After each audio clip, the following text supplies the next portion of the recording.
কি করা যায় বলো তো বন্ধুরা, ভেবে পাচ্ছি না কি চাষ করব। আজকে সকাল সকাল বাড়ি থেকে বেরিয়ে গেলাম জমি দেখতে।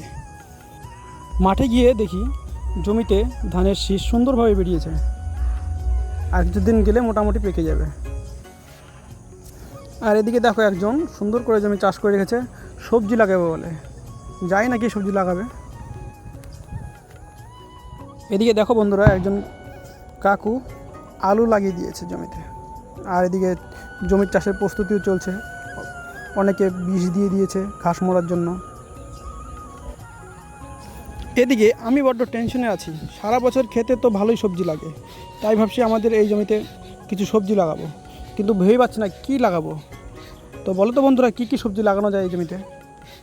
ভিডিওটি ভালো লাগলে লাইক ও সাবস্ক্রাইব করে পাশে থেকো বন্ধুরা, আর কমেন্টে জানাও এই জমিতে কী কী সবজি লাগানো যায়।